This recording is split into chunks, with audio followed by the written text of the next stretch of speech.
All right, welcome back to the SportsMax Zone, and UEFA Champions League action continued earlier on SportsMax and the SportsMax app with the final set of quarterfinals first leg matches. So we start today's review from the Metropolitano Stadium where Atletico Madrid hosted Borussia Dortmund. Champions of the land, unless there is an unbelievable seismic series of events. Well, that's a poor ball away. Griezmann's onto it. And so was De Paul. And De Paul scores. And Atletico Madrid are ahead in 4 minutes. And it was an absolutely gift. Not good play from Kerbal. Even worse from Matson. Played a pass blind. And the finish from the ball is a good one. Outside of the boot, beyond the goalkeeper. Great start for Atleti. Morata is in there. Witsel is in there. And it was Witsel who's got his head onto it. Not much of a glance. Griezmann back in. Witsel, that's a brilliant effort. Aspilicueta will give it back to him. Griezmann's come short. Here's De Paul. Big switch on. Looking for Llorente, who's done well. And a big overhead attempt. That came off Hummels. He was unsided by his teammate. Now Griezmann, little flick ball. Big chance for two. It is two. It's Samuel Lino, and it's another horrible piece of Borussia Dortmund defending. Griezmann, this is really clever. Well, he was clever to get back on the side, but what was Hummels doing? He should have just left it to Schlotterbeck. There's the little flick over the top, there's the control, and the very quick finish. Three to hit at the far post if he lifts his head.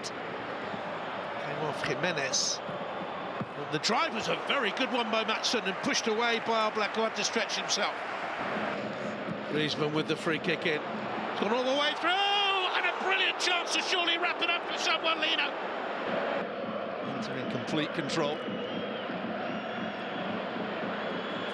Oh, very nearly through to Haller. Does come to Haller, and Dortmund are back in the tie. Sebastian Haller off the bench to get a goal that could be so important for the German side. Atletico Madrid 2, Borussia Dortmund 1. Here is the goal again. Lina coming back, plays it. And it gets it. This is a good run, an adventurous run. It took a deflection and came off the bar. That's so close to an equaliser. He's urging more out of his teammates. And you can see Aspilicueta just getting his head on it. Where Saul was there. Given away cheaply by Atletico Madrid. Hummels. Need to get a good cross in here. Rierson. Free header. Brandt hits the woodwork. Twice they've been a lick of paint away from levelling. All right, so our in-house football analyst, Leger Williams, he followed the action very, very closely, and he joins us to recap. So, Leg, what another day of Champions League football. What I will say is I thought nothing could top yesterday, because yesterday was a roller coaster of emotions. But I feel as if we got the same sort of energy today. A lot of goals, a lot of excitement. So let's start with Atletico Madrid and that win for them. I have to say I doubted the team a lot, but against Borussia Dortmund, gave them the edge, just didn't expect so many goals. Yeah, I didn't expect, well, I did say that it was going to be a 2-1 game. I didn't expect the game to play out exactly how it did. I do think that Atletico Madrid have improved as an attacking unit this season, especially if we think about it from a Champions League perspective. Coming into the quarterfinals, they had the second most goals going into the round with 19, only trailing Manchester City. So I do think that this Atletico team has improved a lot offensively, and I was going into the game, I thought that it would have been Borussia Dortmund and how they would press that would be the determining factor of the game. But it was actually Atletico Madrid and their early pressure. I think Atletico Madrid has the second most high pressures in the Champions League this season, but not a lot of them were successful. So it was very interesting to see them come out and attack this Dortmund team, who are probably one of the teams, seeing that they play in Germany, are most used to being pressed. And they're the team that applied the pressure and applied it extremely well. And both of their early goals came from mistakes. And I think Atletico created a lot of chances in the first half generally. And just we saw a new version of Atletico in terms of how they want to defend. They were much more aggressive in their press, as I mentioned, but generally their line was really high, and they created a host of chances in that first half. But at Dortmund, they grew into the game. They had their substitutes. come into the game well. We saw a hilarious score, but also Bino Gittins, I think, did a really good job adding a lot more energy on the flanks that Adeyemi wasn't necessarily providing. And then we also saw some changes in the midfield, Julian Brandt getting more and more involved, and when he's involved for Dortmund, good things tend to happen, and good things did happen there. Probably a little bit unfortunate to not get that equalizer, but also when you look at it, their goalkeeper Kobel, who was probably at fault for the first goal, he's not playing out well enough. He ended up saving Dortmund on a couple of occasions as well. He's been one of the standout, if not the standout goalkeeper in the UCL this season. Has only conceded 6 goals now, but coming into the tie, only had conceded 4 and had saved so many goals for Dortmund in terms of the fact that they probably should have conceded close to 9 or 10 goals in the Champions League. Coming into this tie, he only had conceded 4, and he was really, really impressive here. We have a chance coming across the back post. This was an excellent save by Kobel. So Dortmund, yes, they probably could have snatched a draw at the end, but I think a 2-1 result, judging by the chances that Atletico created, has to be seen as a fair result. Yeah, and I have to say, I was impressed also with Dortmund, the way that they were able to fight back. Because when they just got started, I was like, okay, Atletico Madrid, the team that I didn't expect to roll over them, would do so. Borussia Dortmund, though, after the second half, looked, a bit more like they were going to challenge them. A quick comment to Lige on Diego Simeone and his use of the players today. Were you pleased? Yeah, I was. I think he set them up really well. As I mentioned, how aggressive they were. So we saw Samuel Lino holding the width on the left. He was an outlet for them for the entire game. And I think when you have players coming up from the defense, holding that width, that allows Griezmann to more join into the midfield ranks and dictate like he usually does. We saw him get an assist in the game. Griezmann has been absolutely fantastic this season. I mentioned on the preview show that I think that from the World Cup onwards, Antoine Griezmann has been one of the top 5 players in world football, and he continued to prove that tonight. One man of the match as well. He was absolutely fantastic, and he had a huge impact on the game, especially in the first half. So I think Simeone is one of the masters in world football from a coaching's perspective of getting players in the right positions where they can thrive. So he knows that Griezmann is a player that you can't just tie down to, okay, we're going to play in the right half space, we're going to play up front. He needs his freedom to roam around and create chances and evade his markers, and he did that perfectly. Samuel Lino, another example of a player that maybe isn't that strong defensively, allowing him to hold the width on the left from an attacking perspective. I think it was a really good game plan by Simeone, but Terzic made some adjustments for Dortmund in the second half and they got back into the game. So I think this game is still on a knife's edge, and it's going to be really interesting what happens in Signal Iduna Park in, 6 days now? Yeah. Yeah, Dortmund will be disappointed with their defensive work to go down 2 goals early in the game. But could that, in following up on Mariah's question, have been due to an unexpected kind of offense that Atletico presented for Dortmund, that they kind of caught them off guard? Yeah, I completely agree with that point, because I do think that a lot of it was down to Atletico's pressing. As I said, they do press the ball high. A lot of people might think that Atletico are this team that like to sit in a deep block and defend all the time. But as the years have progressed, they've turned into much more of a high-pressing team. They aren't one of the best high-pressing teams in Europe or in La Liga, for example, because they don't or aren't usually as successful in those pressures. But a lot of Atletico's pressure is actually just to force the teams to play the ball long, and then they can win it by just being more physical than other teams. But in this game, they did extremely well to match up man-to-man to Dortmund, probably something that Dortmund weren't expecting, as you said. And that's what allowed Dortmund to not feel comfortable when playing out, and that's what caused both of the goals for Atletico today. Having said that, I know there's been a general feeling for some that Atletico needs to be refreshed, and part of that view is a change of coach. But you're suggesting, based on what you're seeing now, that Diego Simeone is refreshing himself, and maybe there is no need for a new coach if it is that he can exert on his squad a fresher kind of football. Yeah, I don't necessarily, although at times we've seen Simeone, especially this season, in bigger games, I think revert back to type in terms of wanting to play more defensively. I do think that he has refreshed his ideologies. He has become much more possession-based. We've seen that in the Champions League and in La Liga as well. Yes. He's allowing his team to press much higher up the field as well. So it's a much more attacking version of Atletico Madrid, but coincidentally, the part of Atletico that has waned a bit under his tutelage as years have gone by is his defensive work. I think Atletico aren't quite as strong defensive as they used to be, whether that be due to a systematic tactical change or whether that be due more to personnel, because we still see Axel Witsel, who has been impressive in possession for them, be that centerpiece of their back three, the libero role, where you would step up from defense going into midfield and really be that ball-playing hub from defense. Is he good enough defensively when you think about the fact that they used to have a Diego Godin, a Miranda, all of those really, really good physical centre-backs? Axel Witsel isn't that.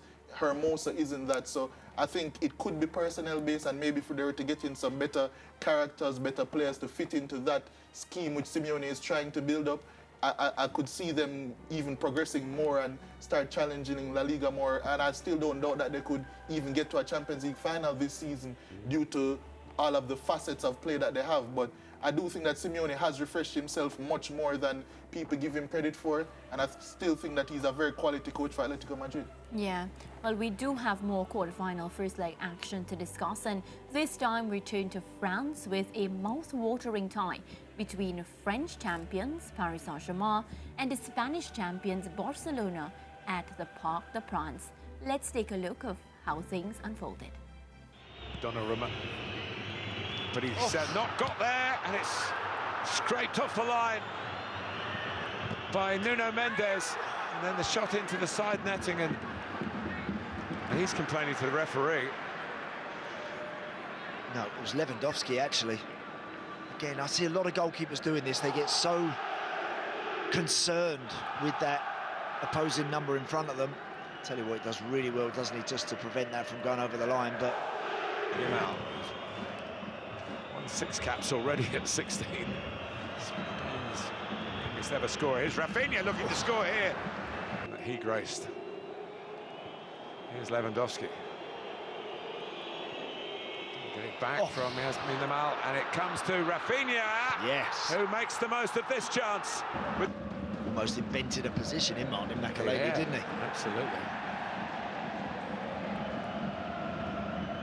Mbappe does get there. Araujo not very far away. Dembele. Oh, he's rifled it in. Quinhos has gone back into a central position. This is Lucas Hernandez here. Now right playing back. a right back, Martin, yep. So that's another tweak. I mean, you could say the switch of Dembele's got them the goal.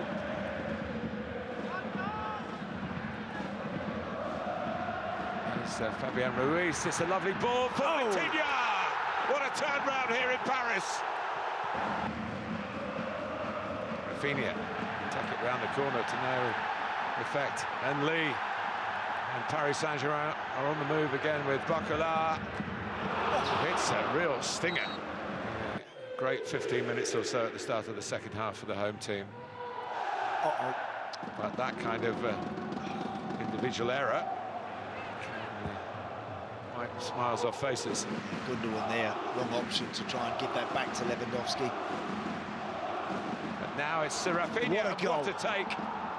What a finish. Trying to get it back, but he doesn't. And here's Dembele! Off the post and away. Very unlucky. Brilliant ball this from Vitinha, because it allows Dembele to hit it first time. It's a perfect ball. Coming into the last 15 minutes as Gundogan flips it in, and headed in from on the line by Christensen. Far away from the goal he's defending as possible. And there it is. Well, Barcelona led at half-time, and they've led at the end, but there's been a lot of drama in between. Going against Luis Enrique, who saw his team come back to lead 2-1 on a quiet night. Well, what an exciting match that was. We had Christensen, of course, giving Barcelona that slender lead coming down to the end. But Liz, I think this Barcelona team exceeded my expectations. I have to say that, because there was not just one player. Like, I can't just say Christensen was good today. There were so many different players stepping up, and that was so necessary. Do you agree? Yeah, I agree with you. I think the game plan was really good, but on the pre-match show as well, we heard Brent and Juan speak about how important the midfield would be, and I think that was the key factor for both teams today, because we saw in my estimation, in the first half, that first half for Barcelona was won by Ilkay Gundogan and Frankie de Jong's work. I think they did extremely well in terms of not being too passive on the ball, but also not being, not being afraid to be vertical. And I think both of those players were exceptional in the first half for Barcelona.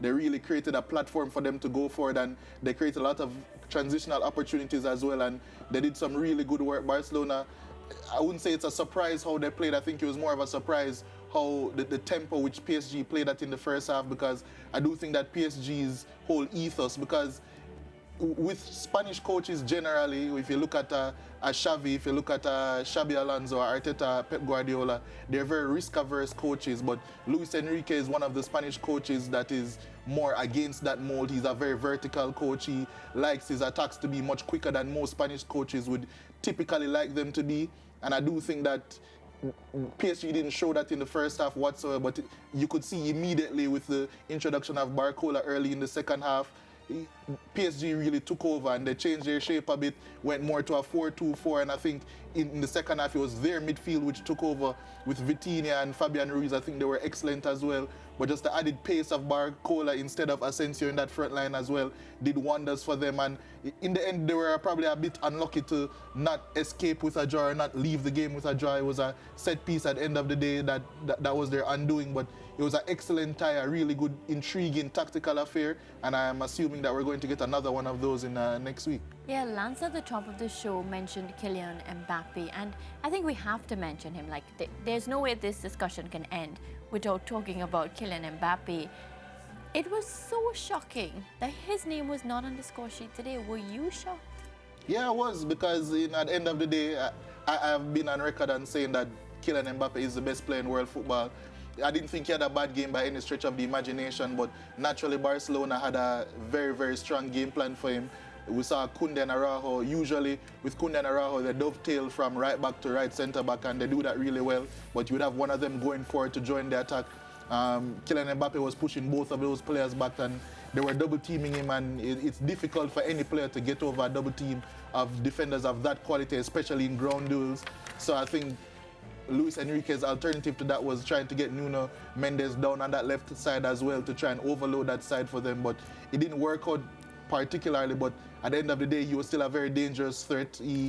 Somehow he was involved in the making of the the goal to make it 1-1 at the start of the second half as well. So Mbappe was still very involved. I expect him to be more so involved in the second leg, where I assume Barcelona will want to take more, just have the ball more, trying to have more possession of it, and that's going to leave some transitional opportunities for PSG. And if you're going to have Mbappe on the transition, there isn't too much you can do in world football. But I think Barcelona did a really good job game planning for him, one, and then the application of the players on the field, I think, was really good for Mbappe. Yeah, quickly, do you think that it was surprising that after the two-goal burst for PSG, that the momentum didn't carry them on to the victory? A bit so. I expected them to get the other goal pretty quickly soon after, but we saw Dembele hit the post not too long after that. But at the end of the day, there are certain goals that you can't account for. Yes, obviously you can develop game plans for counters and for corners, but if you concede a set piece or you concede a own goal, most of the time, yes, there is a mistake involved, but that's not something you can say, okay, it's the fault of the team in general. I think that PSG still tried to apply pressure and they controlled the midfield areas extremely well. As I said, they switched to that 4-2-4 and they were controlling basically all facets of play, and Barcelona didn't create too much. Both of Barcelona's goals in the second half came from really outstanding play and then a set piece. So I think it was important for them to get Pedri on. I think he did really well. It was an excellent pass by Pedri, who I think has been struggling with injuries this season. But as I said, when Pedri is playing and he's fit and firing, that's the best midfielder in world football. So Barcelona have an advantage there, and I do think that in the second leg it's going to be even more intriguing how each manager, who knows each other very well, mind you, are going to make those adjustments to try and get the better of one another. Yeah, well, Lish, I can't wait for next week, Tuesday and Wednesday. It's as if I'm ready for the week to run off, but we have to wait. They say patience is a virtue, so looking forward to that second leg next week. And of course, we here on your Home of Champions will be bringing you all the action. We go to break, but when we come back, we still have a lot more here on the SportsMax Zone.